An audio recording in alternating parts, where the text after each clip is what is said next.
Bom, mais uma vez a gente se encontra aqui.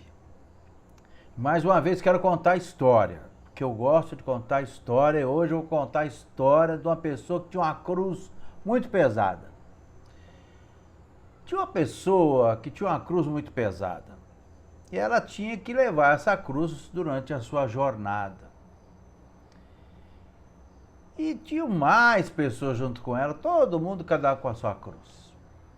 Chegou um determinado momento, essa pessoa reclamava muito do tamanho da sua cruz, do peso da sua cruz, reclamava demais. Aí ela falou, poxa, eu tenho meu livre-arbítrio. Se eu tenho meu livre-arbítrio, eu vou cortar um pedaço dessa cruz aqui. Não precisa ser uma cruz tão grande, tão pesada assim, eu vou cortar. Aí cortou um tantinho da cruz. E foi caminhando e tudo bem. Ninguém deu bronca, ninguém reclamou. E ele continuou com a cruz dele. Mas na frente, ele reclamando do peso, do sol, do calor, foi lá e cortou mais um pouquinho. E foi caminhando. Mas depois de algum tempo, a cruz dele era pequenininha. Ele carregava embaixo do braço. Ele falou, agora tá bom. Ao final da jornada, chegaram todas as pessoas até o final daquele trajeto.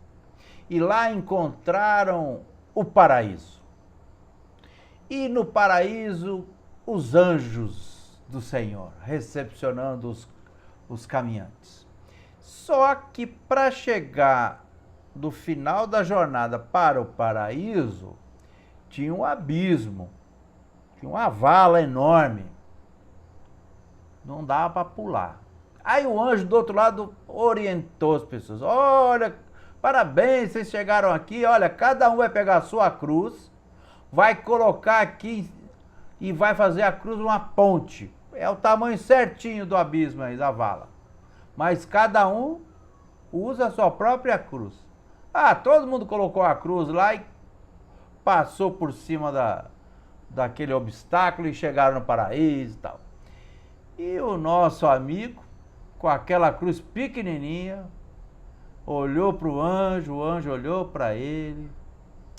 Aí o anjo falou, desse jeito você não vai conseguir passar não. Volta e pega todos os pedaços que você deixou para trás, vai colando, vai remendando, quando você juntar tudo, aí você vem aqui, aí você consegue passar. Tá bom? E lá foi o nosso amigo, juntar os cacos da sua cruz. Essa historinha, ela simboliza muito a nossa existência aqui na Terra. Todo mundo tem uma cruz para carregar. Jesus já falou, se alguém quiser vir após mim, que pegue a sua cruz e me siga. Significa que Jesus não carregou a cruz de ninguém, cada um que carrega a sua própria cruz, porque a cada um segundo as suas próprias obras. Ação e reação, causa e efeito. Nós temos o nosso livre-arbítrio, nós encarnamos várias vezes, reencarnamos várias vezes, e cada vez que a gente reencarna, a gente tem uma cruz de um tamanho, gente. E não é um castigo que Deus nos impõe. Deus não castiga ninguém. Deus cria as suas leis perfeitas. E a gente, quando não cumpre a lei, arca com os rigores da lei. A cada um segundo suas obras. Então, eu fui deixando os pedaços da minha cruz para lá, isso é, eu não fui resolvendo os problemas que eu tinha que resolver, porque a cruz, ela é uma simbologia nossa programação reencarnatória, nossa programação kármica, vamos dizer assim. Então, cada um tem uma cruz diferente. Cada um tem um ciclo diferente para cumprir. Cada um tem um grupo de provas para poder realizar. E as provas não são castigo, repito, não são castigo, mas são situações, problemas, em que nós nos mergulhamos e, diante dessa superação dessa prova, a gente vai adquirindo o quê? Experiência.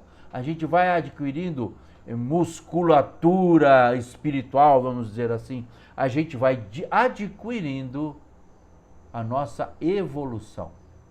Nós precisamos desenvolver duas asas para que a gente possa alçar os voos celestiais. A asa do intelecto e a asa do amor. O amor, que repito eu, não é o amor sentimento, mas é o amor comportamento, o amor atitude, o amor do teimoso, daquele que acredita na espécie humana, como todos nascidos da mesma cepa, todos oriundos do mesmo local, que é o coração amoroso de Deus. Vivemos agora esse episódio da guerra lá na Eurásia, na Rússia e na Ucrânia, e eu tenho dito que ali não existem inocentes nos mandantes, né, nos governantes. Ali não existe o certo, existem todos errados. A guerra, ela é uma característica de um planeta de provas e expiações. E nós estamos na Terra vivenciando uma transição planetária para um planeta de regeneração, em que o bem vai predominar sobre o mal.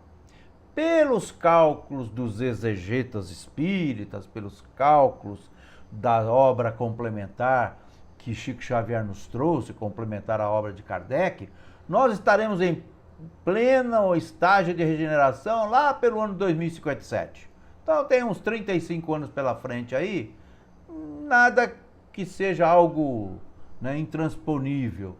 Nós todos somos espíritos imortais, vamos desencarnar e reencarnar, desencarnar e reencarnar, e cada reencarne a gente vai vir com um determinado tipo de provação. E cada situação, problema, a gente enfrentando, a gente sai de uma maneira melhor. Mesmo quando a gente não vence as provas da vida, a gente acaba melhorando. Uma hora a gente vai acertar. Eu digo que assim, a nossa encarnação é como se fosse um curso numa faculdade. Você escolhe lá um curso bacana, tem lá umas 10 matérias. Aí você acha que é muita coisa, fala, eu vou fazer só 5 matérias, né? E deixa as outras 5. Se o seu curso de graduação tenha 5 anos, e você deixou metade das matérias, você vai concluir em 10 anos. A nossa encarnação, a nossa jornada evolutiva aqui na Terra é mais ou menos isso. A gente vai enfrentando as provas que nós temos condições de superar. O nosso anjo da guarda, o nosso guia espiritual, ele é o nosso técnico. Ele quem está sempre lá nos inspirando, ó, faz isso, ó, pensa bem, olha, você já não passou nessa prova na encarnação passada, pediu para vir para poder passar nessa. Então a gente sempre está assessorado por um espírito bom, mas através do nosso pensamento, através do nosso livre-arbítrio e através das nossas escolhas, a gente adquire no caminhar companhias espirituais, boas ou não. Entenderam? Então a gente escolhe as nossas companhias espirituais. Por isso que Jesus disse o seguinte: diga-me com quem andas, eu te direi quem sois. Pelo naipe, pelo tipo das nossas escolhas, das nossas companhias. Ah, mas Jesus sempre andava com os sujos, feios e malvados. Jesus andava com as prostitutas. Jesus andava com os pobres estropiados. Ué, Jesus andava distribuindo remédio aos doentes. Que remédios são esses? As ideias transformadoras do seu evangelho. Do seu evangelho redentor. Jesus vem localizar o reino dos céus não dentro da igreja de pedra, mas dentro do nosso coração. É um templo espiritual e material a ser construído dentro de cada um de nós. E a gente, dependendo das nossas provações, a gente elimina etapas. A gente vai eliminando etapas. Por quê? Chega em determinado tipo de prova, a gente fez e passou e aprendeu. Ué, se aprendeu, não precisa passar por aquela prova novamente. Ah, ficou mais ou menos, deixou a desejar, vamos passar de novo. Não é assim nas escolas? Se a gente não vai bem numa prova de matemática, tirou lá 6, 6,5 e o mínimo é 7, a gente vai fazer de novo. A gente vai revisitar a matéria, a gente vai estudar novamente aquilo que a gente já vem estudando. Quais são as lições na nossa escola aqui chamada Planeta Terra? É matemática? Também é matemática. Lembra? A asa da intelectualidade, da inteligência, que nós devemos exercê-la, mas e a do amor? Mas e a asa da afetividade, dos bons sentimentos? Por exemplo, vencer o orgulho que existe dentro de nós. É uma matéria. O orgulho é uma matéria, o egoísmo é uma matéria, vaidade é outra, que nós temos que superá-las. Como é que a gente vai superar o nosso orgulho? Estudando bastante as origens do egoísmo, do nosso orgulho, o nosso mecanismo, do nosso psiquismo, e passando por provas de humilhação. Entendeu? Ai, Senhor, dai-me paciência. Ele vai te dar situações para você exercer a sua paciência. Então, saber pedir é importante. Pedir, obtereis. Então, a nossa jornada evolutiva, quando a gente reencarna aqui, cada um tem as suas necessidades. Cada um tem as suas especificidades. Cada um é cada um, cada qual é cada qual. Mas nós caminhamos de forma coletiva, misturados uns aos outros, todo mundo junto e misturado. Mas a nossa evolução, ela é individual. Eu não posso carregar a cruz do outro. Lembra da história? Chegou na vala que separava a jornada do paraíso, cada um só podia usar a própria cruz. E quem foi deixando os toquinhos de cruz para trás teve que voltar. Os judeus têm uma coisa interessante. Os judeus são reencarnacionistas, olha só o que eu estou falando. Principalmente aqueles ortodoxos, e eles acreditam numa reencarnação diferente de nós espíritas. Eles acham que uma fagulha da alma tem que voltar, e tem que voltar para cumprir toda a Torá. E a Torá, isso é os livros que compõem o Velho Testamento, a Bíblia judaica, a Torá, ela é composta de 613 mandamentos. Lembra que perguntaram para Jesus qual é o maior de todos os mandamentos? Não era só dos 10 que Moisés colocou, que Moisés trouxe nas tábuas. São 613. 613 mandamentos. E Jesus falou, o maior mandamento de todos é amar a Deus. E o segundo maior, tão grande quanto o primeiro, é amar ao próximo, como a si mesmo. O Jesus, ele traduz para a gente, ele aperta a tecla SAP. Ele sabia, olha, tem que amar a Deus sobre todas as coisas. Cada um enxerga Deus de um jeito, aí Jesus traduz. Amando o próximo como a si mesmo. Não dá para amar a Deus sem amar ao próximo. E quando você ama o próximo, aquele amor, atitude, respeito, né, ao próximo, desejando para o próximo aquilo que você desejaria para você, aí você está amando a Deus. Entendeu? E dessas 613 leis da Torá, 365 são proibições e 248 deveres. Então, 365 proibições. Quer dizer, se a gente pegar aí uma proibição, tem uma para cada dia do ano, né? Dessa questão da crença judaica. Então, eles acreditam que a gente não vai para o céu se não cumprir toda a Torá. A gente não vai encontrar o reino dos céus se não estiver em paz com a nossa consciência.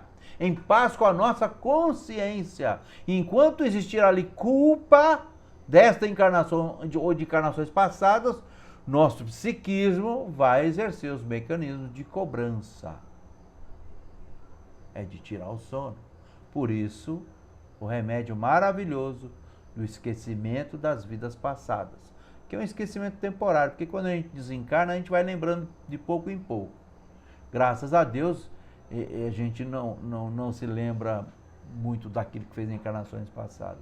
Mas deu para entender que cada um tem um caminho a percorrer, cada um tem as lições a serem aprendidas, cada um tem que extrair, espiar, aprender determinadas lições no campo intelectual e no campo moral.